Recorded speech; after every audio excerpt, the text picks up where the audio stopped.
Le ciel bleu sur nous peut s'effondrer et la terre devient s'écrouler. Son hymne à l'amour, Pas d'âme ou La vie en rose font partie des chansons les plus reprises du répertoire français. Édith Piaf, 50 ans après sa mort, reste la chanteuse française la plus connue à travers le monde. Son inimitable vibrato, sa puissance vocale ou sa vie entre drame et splendeur ne cesse de fasciner. De notre côté, nous avons voulu nous pencher surtout sur sa musique. C'était quoi la touche Piaf et premier élément de réponse avec Patricia Cass, interprète d'un album et d'une tournée hommage à la môme.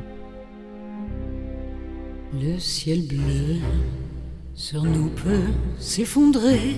C'était l'émotion et c'était la puissance de la voix. De ma bande, si tu m'aimes.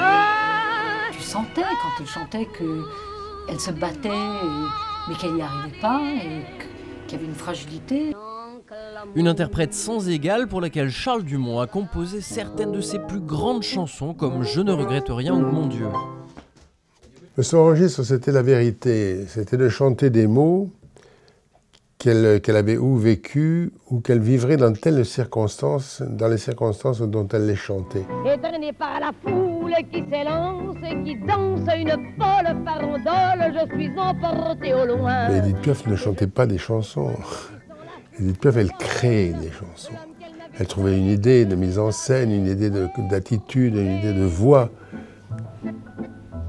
Jean-Louis Climont, parolier et essayiste, vient de publier Piaf par ses chansons. Nous l'avons rencontré au musée Montmartre, attablé sur un zinc années 30, l'époque justement où Piaf forme ses goûts musicaux entre Belleville et le Sacré-Cœur. Piaf, elle vient de la chanson réaliste, de la Goualande du 19e siècle, et héritière des grandes chanteuses de rue, et puis aussi de la chanson dite réaliste, avec pour tête d'affiche des femmes comme Fréhel, Damia, et qui l'avaient précédée sur cette voie. Piaf prend son essor avec des chansons comme Monsieur Browning ou Mon Légionnaire, mais elle voit plus loin. Très vite, elle cherche à sortir du répertoire réaliste. Piaf avait senti que la chanson réaliste était en train de s'essouffler. Déjà, Trenet était arrivé sur la scène. C'était pendant la guerre. Les gens avaient besoin d'exaltation, de sentiments vrais et d'une manière avec un flair qui n'appartenait qu'à elle. Elle a obliqué donc vers ce grand second acte, celui de la chanteuse d'amour, grâce à laquelle elle est parvenue jusqu'à nous et dans le monde entier et encore de nos jours. Quand il me prend dans ses bras. La vie en rose, morceau qu'elle enregistre en 1946 est la chanson de ce tournoi.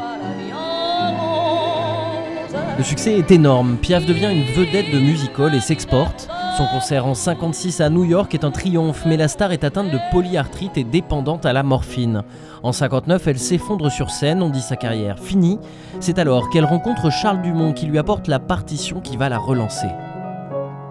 Cette chanson n'a rien de particulier par rapport à une autre, sinon que elle est tonalement extrêmement simple.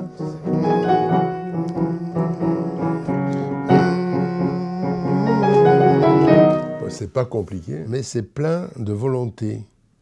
Elle était très malade. On disait qu'elle allait plus chanter. Elle criait au monde. Je suis la plus grande chanteuse de chansons populaires. J'ai fait des erreurs, mais de tout ce que j'ai fait, malgré mes erreurs, je ne regrette rien, je peux mourir demain. Non, rien de rien. Édith Piaf s'éteindra 2 ans plus tard des suites d'une rupture d'anévrisme, et si elle n'aura pas laissé à proprement parler d'héritier, elle aura su lancer et produire à sa manière quelques futurs grands de la chanson française, Charles Aznavour, Georges Moustaki ou Yves Montand. Lorsqu'elle jetait son dévolu sur un jeune artiste et qui de surcroît lui plaisait en tant qu'homme, il n'avait pas beaucoup le choix. Elle avait quand même cette tendance à toujours vouloir faire chanter l'amour, son obsession aux hommes qui le portaient sur la scène et dans la lumière.